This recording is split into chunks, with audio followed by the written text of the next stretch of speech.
सरगम हाथ में ढोल लिए गली गली घूम रही थी। उसकी आंखों में आंसू थे।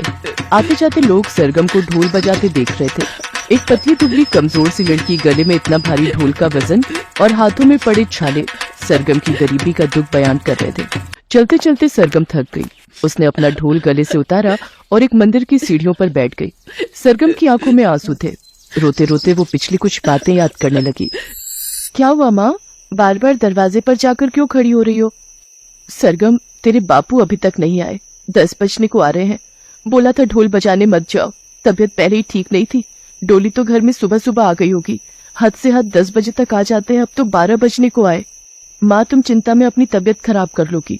रुको, मैं बंसी काका को देख कर आती हूँ। वो भी तो कल शादी में बापू के साथ ही गए थे। भाभी, ओ जानकी भाभी। ये क्या हुआ? अरे, आपके हाथ पर प्लास्टर, ये सब क्या है जी? जानकी भाभी, बारिश ज्यादा हो रही थी, रास्ते में कीचड़ था, रिक्शा उलट गया और हम दोनों गिर गए। सरजू के सीधे हाथ में फ्रैक्चर हो गया। पता नहीं ये विपदा मेरे ऊपर ही आनी थी। शादियों का सीजन चल रहा है, बैठे बिठाए मेरे चोट आ गई। अब क्या होगा? बंसी भैया, आराम से इन्हें पलंग पर लिटा दो। बापू, आप काम के बारे में बाद में सोचना, पहले अपनी तबीयत तो देखो, कितनी चोट आई है। बैठे बिठाए सरगम के पिता सरजू के ऊपर मुसीबतों का पहाड़ टूट पड़ा। उसके हाथ में फ्रैक्चर हो गया। अब वो कई दिनों तक ढोल नहीं बजा सकता था। बंसी काका, अगर मैं ढोल बजाऊं, क्योंकि बापू ने मुझे ढोल बजाना सिखा रखा है, तो क्या मुझे आपके ग्रुप में काम मिल जाएगा? आप एक बार अपने मालिक से कहकर देखो। मेरी बच्ची इस घर के लिए कितना सोच रही है। सरगम बिटिया, रहने दे, तू परेशान हो जाएगी। बिटिया, मैं एक बार तुझे मालिक से मिलवा देता हूँ, बाकी मैं कुछ कह नहीं सकता कि वो तुझे काम देंगे या नहीं।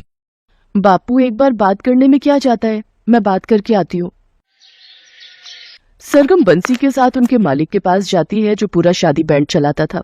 मालिक बहुत ही खड़ूस स्वभाव का था और भी बहुत सारे बैंड वाले और ढोल वाले भी वहीं खड़े थे। तेरा दिमाग खराब हो गया बंसी? इसे देख तो सही, फूंक मारो तो उड़ जाएगी ये। इतना वजनदार भारी ढोल उठाकर क्या शादी के फंक्शन में बजा सकती है ये?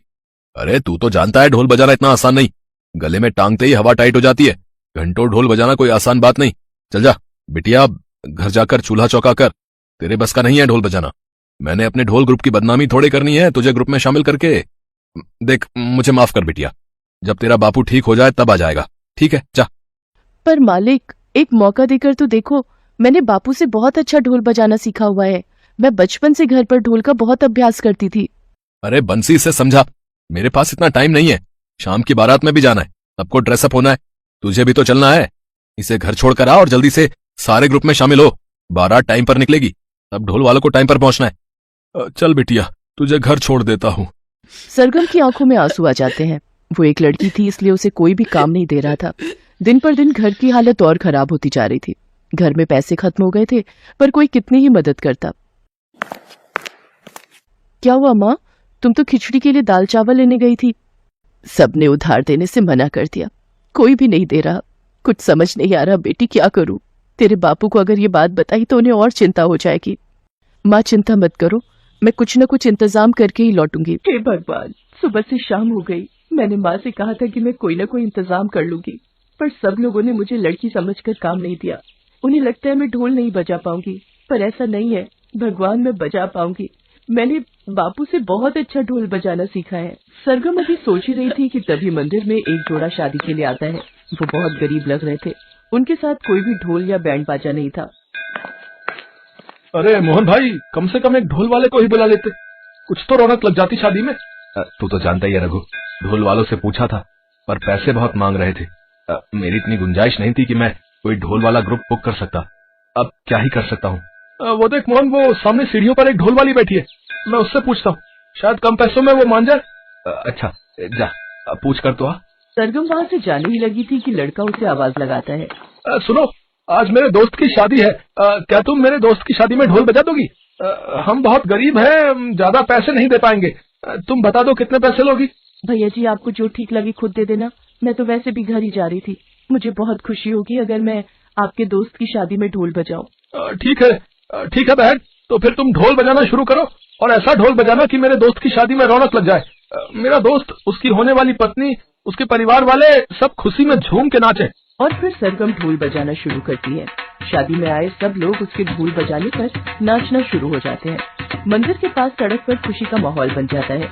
सरगम अपने सारे दुख भूलकर बस खुशी से ढोल बजा रही थी। उसने ऐसा ढोल बजाया कि राह चलते लोग भी एक लड़की को इतना बढ़िया ढोल बजाते देखकर कुछ देर अपनी गाड़ी और स्कूटर रोककर खड़े हो गए और उसे ढोल बजाते देखने लगे।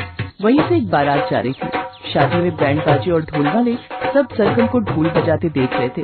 उनके मालिक की नजर जब सरगम पर पड़ी तो वो हैरान रह गया कि एक लड़की इतना सुंदर ढोल बजा रही है। ये तो बहुत हैरानी की बात है। सरगम को लड़के का दोस्त 200 रुपए पकड़ाता है। सरगम उन पैसों को लेकर घर आ जाती है। बैंड का मालिक अभी भी सरगम के बारे में ही सोच रहा था। वो अपने ढोल वालों से उस लड़की के बारे में पूछता है। मालिक, वो तो अपने सरजू की बेटी है। सरजू वो दूसरे शादी बैंड में जो ढोल बजाता है। आजकल उसके हाथ में फ्रैक्चर है। कुछ दिन पहले रिक्शा से गिर गया था। उसके बाद मेरा मिलना उससे हुआ नहीं। ये उसी की लड़की है। मेरे ख्याल से सरगम नाम है लड़की का। अच्छा, एक काम कर, सरगम को यहाँ बुला, मुझे उससे बात करनी है। ठीक है मालिक, मैं जाते हुए बोल दूंगा, वो कल आपसे मिलने आ जाएगी। वो ढोल वाला सरजू के घर जाता है और सारी बात बताता है।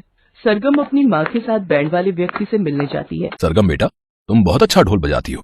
अगर मैं तुम्हें अपने ढोल के ग्रुप में शामिल करूं तो कितने पैसे लोगी? उस व्यक्ति की बातें सुनकर सरगम के चेहरे पर खुशी आ जाती है। चलो एक काम करते हैं, महीने में जितने भी शादी ब्याह या और कोई फंक्शन हुआ करेंगे उसके हिसाब से मैं तुम्हें रुपए दे दिया करूंगा। नहीं, मैं चिंता नहीं कर रही साहब। अभी तक सबने मुझे लड़की समझकर मना कर दिया था, पर आपने मुझे नौकरी देकर मुझ पर बहुत बड़ा एहसान किया है। आपका बहुत बहुत शुक्रिया। मालिक, बहुत जगह मेरी बच्ची गई, पर सबने इसकी कदकाठी देखकर यही कहा कि ये ढोल नहीं बजा सकती। ये तो हिम्मत हार चुकी थी। इसके बापू को अभी ठीक होने में 3-4 महीने लग जाएंगे। आपने हम पर बहुत एहसान किया, जो मेरी बच्ची को काम दे दिया। चिंता मत करो बहन, अब तुम्हें पैसों की कोई परेशानी नहीं होगी। मैं जानता हूं सरगम बहुत मेहनती है। अब जब ये मेहनत करेगी तो मेहनत का फल तो इसे मिलेगा ही। ठीक है बिटिया, कल एक शादी में ढोल बजाना है तो तुम समय पर आ जाना, ठीक है? सरगम को उसकी मेहनत का फल मिल जाता है। उसे शादी बैंड में ढोल बजाने का काम मिल जाता है। उसकी अच्छी पगार थी, अच्छे पैसे मिल जाते थे। अब घर में पैसों की कोई कमी भी नहीं थी। बाकी ढोल वाले भी सरगम के साथ बहुत अच्छे से व्यवहार करते थे। सरगम खूब मेहनत करती, शादी ब्याह में ढोल बजाती। कभी कभी कोई और फंक्शन होता तो वहां भी उसे ही ढोल के लिए बुलाया जाता है, क्योंकि लोग उसके ढोल को बहुत पसंद करते थे। ये देखकर मालिक भी खुश था कि उसे भी तो एक मेहनती ढोल वाली मिली थी, जिसकी वजह से उसका काम और बढ़ गया था। सरजू भी अपनी बेटी की मेहनत देखकर बहुत खुश था। सरगम ने अपनी मेहनत से कमाल कर दिया। उसने बेटा और बेटी दोनों में फर्क की गुंजाइश ही नहीं छोड़ी।